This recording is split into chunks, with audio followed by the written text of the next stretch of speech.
Aujourd'hui, je tenais à vous faire une grosse séquence sur l'échauffement articulaire. J'ai râlé l'autre fois sur l'échauffement qui ne servait pas à grand chose, je vais vous expliquer un peu pourquoi. Je vais vous expliquer ce qu'on peut mettre à la place qui est beaucoup plus intéressant, beaucoup plus efficace. Car oui, se balancer de droite à gauche ou d'avant en arrière pour échauffer vos chevilles est loin d'être l'idéal.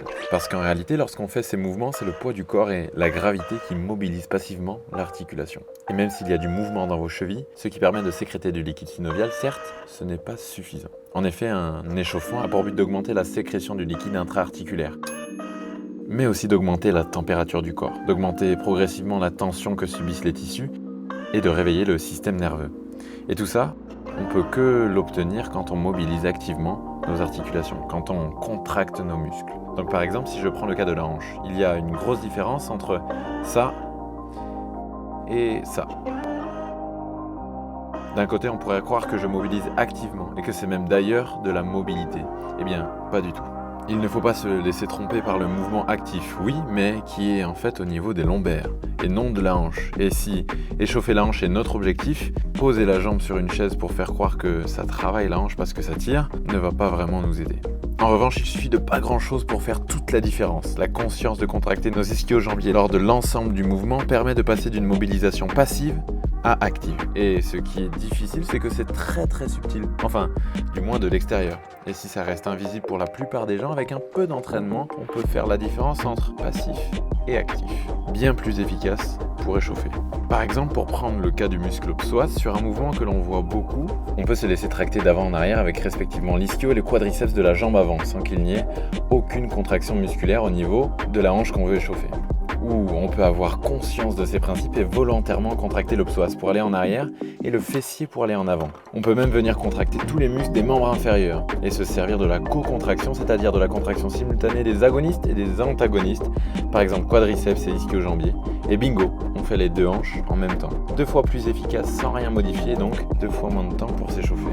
Donc plus d'excuses pour faire un échauffement. Mais même avec tout ça, on peut être encore plus efficace, c'est-à-dire échauffer même 3 fois plus, en moins de temps, et en plus intégrer de la prévention des blessures. Pour reprendre l'exemple de la hanche, même si on le fait activement, on ne travaille en réalité qu'un seul muscle, les ischio-jambiers, et on ne fait bouger la hanche que très peu et que dans une seule direction en plus. Que ce soit pour la hanche ou pour les autres articulations d'ailleurs, vous allez voir dans cette vidéo qu'on peut tout faire en même temps. Petit exemple avec le genou. À la place de venir travailler une articulation de genou par exemple sur juste ça, là on utilise à 20%. Moi je vais vous montrer comment on utilise à 100% une articulation de genou.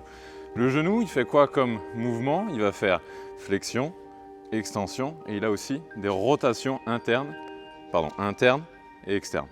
Et on va venir recruter en fait sur l'ensemble de ce qui est possible avec, vous verrez plus tard, une certaine contraction de la zone. C'est un peu technique, c'est pour ça que je vous fais ça aujourd'hui. Je vous prends un petit peu à part, on le reverra encore.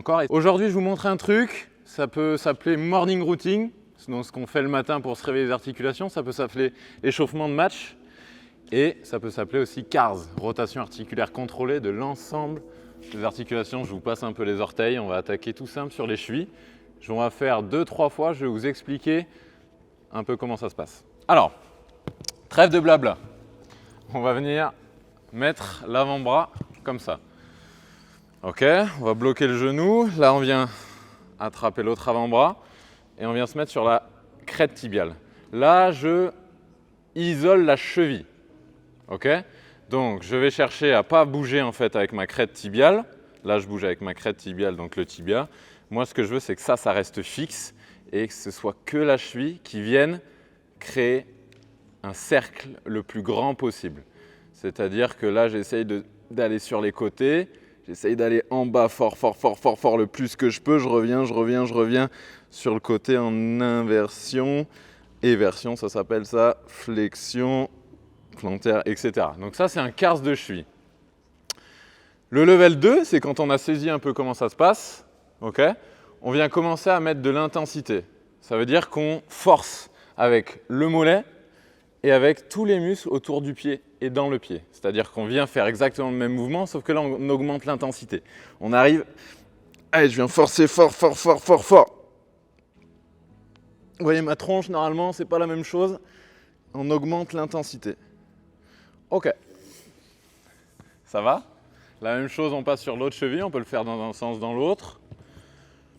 Là, c'est exactement la même chose, on essaie de contrôler en fait l'ensemble du mouvement, d'y aller en douceur. Vous voyez que ma cheville gauche est beaucoup moins bien que ma cheville droite. Là, ça saute complètement. Quand il y a des sauts comme ça veut dire qu'on a des problèmes un peu au niveau des récepteurs. On n'y va jamais dans ces zones-là, donc forcément, le corps, il ne sait pas contrôler ce qui se passe.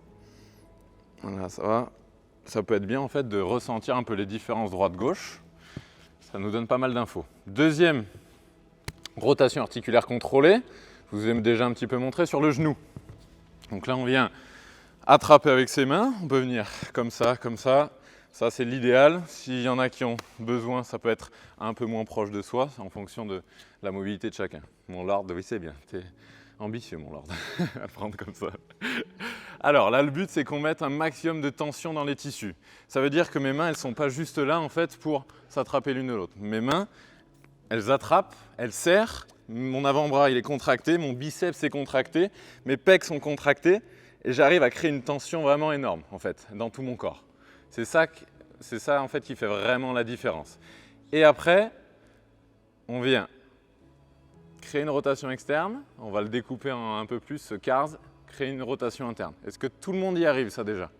C'est pas la cheville qui guide, normalement. Alors, pose ton talon, talon posé au sol, rotation interne, rotation externe. Ouais, c'est pas mal. La cheville est levée au maximum. Ok, une fois qu'on a isolé un petit peu ce mouvement, on va l'intégrer à un truc un peu plus compliqué. Donc là, c'est le vrai CARS de genou. Ça va s'appeler rotation externe. Je lève, je vais aux 2/3, rotation interne.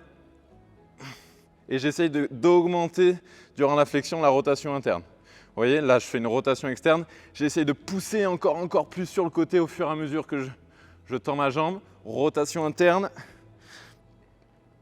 Et je pousse. Ok, là ça devient intéressant. On peut le faire exactement la même chose dans l'autre sens. Rotation interne. Allez, là on a compris le mouvement, j'ancre bien, je viens forcer, bras, avant-bras, pec, je serre, tac. Allez, je mets un maximum d'intensité. Tac, encore, un tour. Ok. Ouais,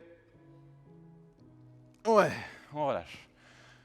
Là je vais un petit peu vite, hein, mais au fur et à mesure, vous allez apprendre à contracter ce qu'il faut au bon moment. Parce que, mine de rien, les rotations juste de genoux sans intégrer la cheville, c'est assez complexe. La même chose de l'autre côté. Et là, vous pouvez ressentir aussi la différence entre genou droit et genou gauche. Moi, j'ai beaucoup moins de rotation interne. Là, je galère à aller en interne sur la gauche, alors que la droite, ça va beaucoup mieux. Ça, on verra sur le bilan. On met l'intensité qu'on est capable de tenir. Je vais vous montrer le dernier CARS. Ça va être au niveau de la hanche. J'ai besoin d'un petit poteau pour me montrer. On se mettra à deux pour se rapprocher. Alors, je vous l'avais déjà montré. On va l'améliorer un petit peu. On va commencer. Donc, on ancre bien la jambe. Là, c'est tendu et c'est gainé. C'est costaud.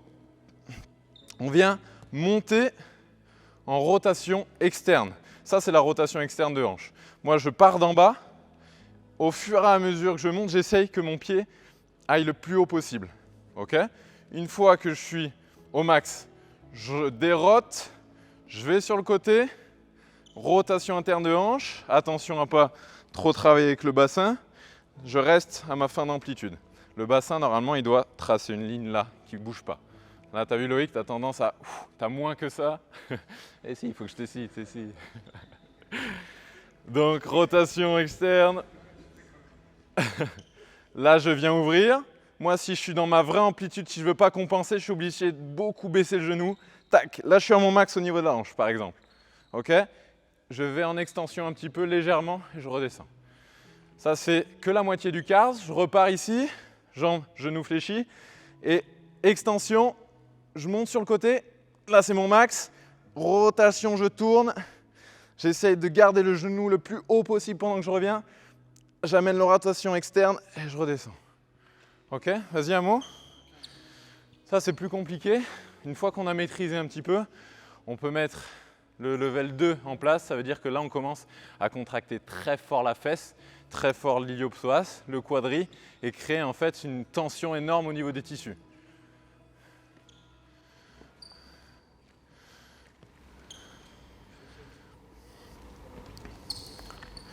C'est bien, c'est bien. Alors non, pas avant de la rotation interne, il faut que tu partes sur le côté. Pars sur le côté, ouais, rotation interne maintenant. Tac, voilà. Là, tu descends le genou, plus, tac.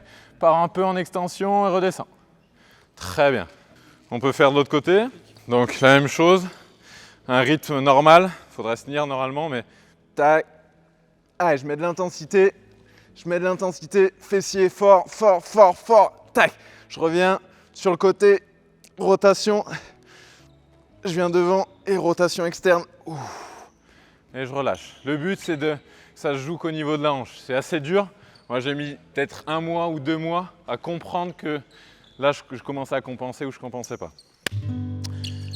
C'est la fin de cette petite séance. On va essayer de le faire de plus en plus, peut-être pas avant les matchs parce qu'il y a un vrai truc à prendre. Mais le but de tout ça, c'est qu'on sache s'échauffer. Maintenant, normalement, vous savez ce que c'est un échauffement articulaire. Ça correspond à ça, exactement. Vous pouvez le faire le matin, avant le match, etc. etc. Merci messieurs. Vous êtes maintenant capable d'utiliser votre hanche à 100% de ses capacités et en plus de l'échauffer correctement. Et oui, la plupart du temps, nous n'utilisons que très partiellement nos articulations. Et mauvaise nouvelle, tout ce qu'on n'utilise pas, on le perd. Et faire un échauffement comme ça ne prend en réalité pas plus de temps. Il suffit juste de comprendre tout ce qui vient d'être expliqué et maintenant, à vous de l'appliquer. Reviens, encore. Oui, là c'est beau. Attention, perds pas ça. Ok, on redescend. Ok, là on est à 1 répétition, c'est déjà très chaud et le but c'est d'en faire 5, 10 et d'augmenter progressivement une fois qu'on est à l'aise et qu'on arrive à avoir de plus en plus d'amplitude.